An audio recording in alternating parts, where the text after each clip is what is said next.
Chapter 5. Tom as a Patrician. Tom Canty, left alone in the prince's cabinet, made good use of his opportunity.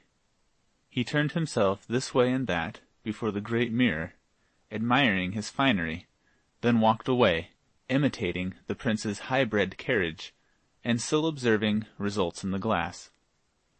Next he drew the beautiful sword and bowed, kissing the blade and laying it across his breast as he had seen a noble knight do, by way of salute to the lieutenant of the Tower 5 or 6 weeks before, when delivering the great lords of Norfolk and Surrey into his hands for captivity. Tom played with the jewelled dagger that hung upon his thigh. He examined the costly and exquisite ornaments of the room. He tried each of the sumptuous chairs, and thought how proud he would be if the awful court herd could only peep in and see him in his grandeur. He wondered if they would believe the marvelous tale he should tell when he got home, or if they would shake their heads and say his overtaxed imagination had at last upset his reason. At the end of half an hour it suddenly occurred to him that the prince was gone a long time. Then right away he began to feel lonely. Very soon he fell to listening and longing, and ceased to toy with the pretty things about him. He grew uneasy, then restless, then distressed. Suppose someone should come and catch him in the prince's clothes, and the prince not there to explain. Might they not hang him at once, and inquire into his case afterward? He had heard that the great were prompt about small matters. His fear rose higher and higher, and trembling he softly opened the door to the antechamber, resolved to fly and seek the prince, and through him protection and release. 6 gorgeous gentlemen servants and 2 young pages of high degree, clothed like butterflies, sprang to their feet and bowed low before him. He stepped quickly back and shut the door. He said, "Oh, they mock at me. They will go and tell. Why came I here to cast away my life?" He walked up and down the floor, filled with nameless fears, listening, starting at every trifling sound. Presently the door swung open, and a silken page said, "The Lady Jane Grey." The door closed, and a sweet young girl, richly clad, bounded toward him. But she stopped suddenly, and said in a distressed voice, "Oh, what aileth thee, my lord?" Tom's breath was nearly failing him, but he made shift to stammer out, "Oh, be merciful, thou! In sooth I am no lord, but only poor Tom Canty of awful court in the city. Prithee let me see the prince, and he will of his grace restore to me my rags, and let me hence unhurt. Oh, be thou merciful, and save me." By this time the boy was on his knees, and supplicating with his eyes and uplifted hands as well as with his tongue. The young girl seemed horror-stricken. She cried out, "Oh, my lord, on thy knees, and to me!" Then she fled away in fright, and Tom, smitten with despair, sank down, murmuring, "There is no help, there is no hope. Now will they come and take me." Whilst he lay there benumbed with terror, dreadful tidings were speeding through the palace. The whisper, for it was whispered always, flew from menial to menial, from lord to lady, down all the long corridors, from story to story, from saloon to saloon. "The prince hath gone mad. The prince hath gone mad." Soon every saloon, every marble hall, had its groups of glittering lords and ladies, and other groups of dazzling lesser folk, talking earnestly together in whispers, and every face had in it dismay. Presently a splendid official came marching by these groups, making solemn proclamation. "In the name of the king, let none list to this false and foolish matter, upon pain of death, nor discuss the same, nor carry it abroad. In the name of the king." The whisperings ceased as suddenly as if the whisperers had been stricken dumb. Soon there was a general buzz along the corridors of "The prince! See, the prince comes!" Poor Tom came slowly walking past the low bowing groups, trying to bow in return, and meekly gazing upon his strange surroundings with bewildered and pathetic eyes. Great nobles walked upon each side of him, making him lean upon them, and so steady his steps. Behind him followed the court physicians and some servants. Presently Tom found himself in a noble apartment of the palace, and heard the door close behind him. Around him stood those who had come with him. Before him, at a little distance, reclined a very large and very fat man, with a wide, pulpy face and a stern expression. His large head was very gray, and his whiskers, which he wore only around his face like a frame, were gray also. His clothing was of rich stuff, but old and slightly frayed in places. One of his swollen legs had a pillow under it, and was wrapped in bandages. There was silence now, and there was no head there but was bent in reverence except this man's. This stern-countenanced invalid was the dread Henry VIII. He said, and his face grew gentle as he began to speak, "How now, my Lord Edward, my prince?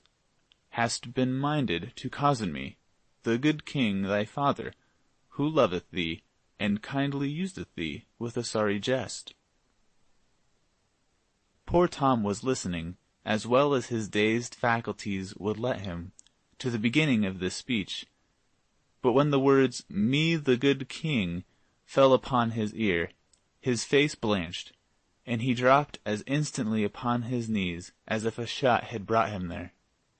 Lifting up his hands, he exclaimed, "Thou the king? Then I am undone indeed." This speech seemed to stun the king. His eyes wandered from face to face aimlessly, then rested, bewildered, upon the boy before him. Then he said in a tone of deep disappointment, "Alack, I had believed the rumor disproportioned to the truth, but I fear me 'tis not so."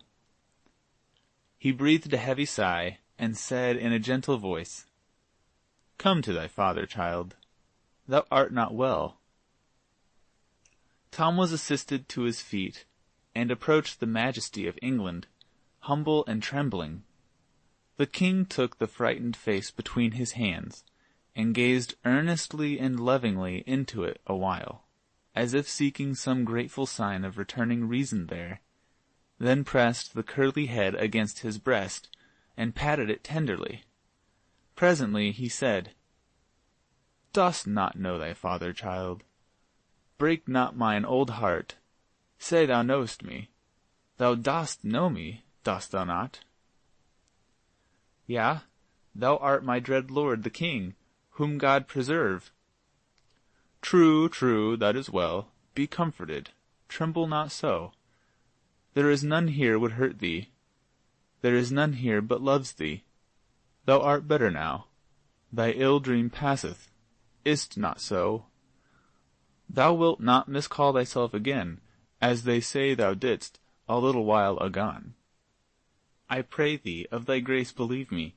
I did but speak the truth, most dread lord, for I am the meanest among thy subjects, being a pauper born, and 'tis by a sore mischance and accident that I am here, albeit I was therein nothing blameful. I am but young to die, and thou canst save me with one little word. Oh, speak it, sir." "Die? Talk not so, sweet prince. Peace, peace, to thy troubled heart. Thou shalt not die." Tom dropped upon his knees with a glad cry. "God requite thy mercy, O my king, and save thee long to bless thy land." Then springing up, he turned a joyful face toward the two lords-in-waiting, and exclaimed, "Thou heardst it! I am not to die! The king hath said it!" There was no movement, save that all bowed with grave respect, but no one spoke.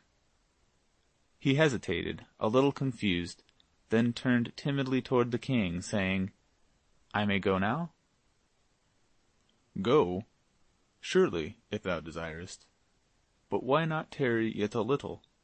Whither wouldst go? Tom dropped his eyes, and answered humbly,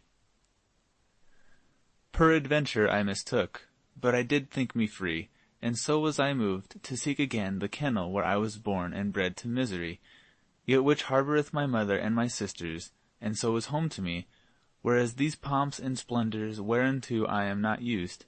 Oh, please you, sir, to let me go.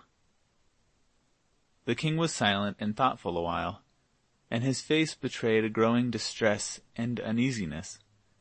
Presently he said, with something of hope in his voice, Perchance he is but mad upon this one strain, and hath his wits unmarred as toucheth other matters. God send it may be so. We will make trial. Then he asked Tom a question in Latin, and Tom answered him lamely in the same tongue. The lords and doctors manifested their gratification also. The king said, "'Twas not according to his schooling and ability, but showeth that his mind is but diseased, not stricken fatally. How say you, sir?" The physician addressed bowed low, and replied, "It jumpeth with my own conviction, sire, that thou hast divined aright." The king looked pleased with this encouragement, coming as it did from so excellent authority, and continued with good heart, "Now mark ye all, we will try him further." He put a question to Tom in French. Tom stood silent a moment, embarrassed by having so many eyes centered upon him, then said diffidently, "I have no knowledge of this tongue, so please your majesty." The king fell back upon his couch. The attendants flew to his assistance, but he put them aside and said, "Trouble me not. It is nothing but a scurvy faintness. Raise me. There, 'tis sufficient. Come hither, child. There, rest thy poor troubled head upon thy father's heart, and be at peace. Thou'lt soon be well. 'Tis but a passing fantasy. Fear thou not, thou'lt soon be well." Then he turned toward the company. His gentle manner changed, and baleful lightnings began to play from his eyes. He said, "List ye all. This my son is mad, but it is not permanent. Overstudy hath done this, and somewhat too much of confinement. Away with his books and teachers. See ye to it. Pleasure him with sports, beguile him in wholesome ways, so that his health come again." He raised himself higher still, and went on with energy. "He is mad, but he is my son, and England's heir. And, mad or sane, still shall he reign. And hear ye further, and proclaim it. Whoso speaketh of this his distemper worketh against the peace and order of these realms, and shall to the gallows. Give me to drink. I burn. This sorrow sappeth my strength. There, take away the cup. Support me. There, that is well. Mad is he. Were he 1,000 times mad, yet is he Prince of Wales, and I the king will confirm it. This very morrow shall he be installed in his princely dignity in due and ancient form. Take instant order for it, my Lord Hertford." One of the nobles knelt at the royal couch, and said, "The king's majesty knoweth that the hereditary great marshal of England lieth attainted in the Tower. It were not meet that one attainted. Peace! Insult not mine ears with his hated name. Is this man to live for ever? Am I to be balked of my will? Is the prince to tarry uninstalled, because, forsooth, the realm lacketh an earl marshal free of treasonable taint to invest him with his honours? No, by the splendour of God, warn my parliament to bring me Norfolk's doom before the sun rise again, else shall they answer for it grievously." Lord Hertford said, "The king's will is law," and, rising, returned to his former place. Gradually the wrath faded out of the old king's face, and he said, "Kiss me, my prince. There, what fearest thou? Am I not thy loving father? Thou art good to me that am unworthy, O mighty and gracious Lord, that in truth I know. But it grieveth me to think of him that is to die, and, 'tis like thee, 'tis like thee.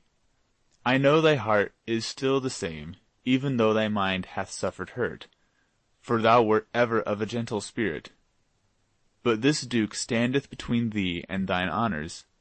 I will have another in his stead, that shall bring no taint to his great office. Comfort thee, my prince. Trouble not thy poor head with this matter." "But is it not I that speed him hence, my liege? How long might he not live but for me?" "Take no thought of him, my prince. He is not worthy. Kiss me once again, and go to thy trifles and amusements, for my malady distresseth me. I am weary, and would rest.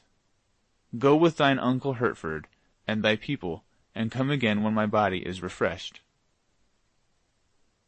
Tom, heavy-hearted, was conducted from the presence, for this last sentence was a death-blow to the hope he had cherished that now he would be set free.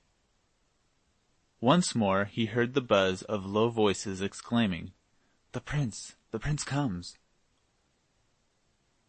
His spirits sank lower and lower as he moved between the glittering files of bowing courtiers, for he recognized that he was indeed a captive now, and might remain forever shut up in this gilded cage, a forlorn and friendless prince, except God in his mercy take pity on him and set him free.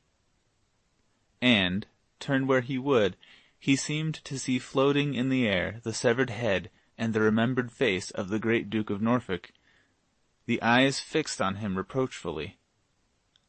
His old dreams had been so pleasant, but this reality was so dreary. End of chapter 5.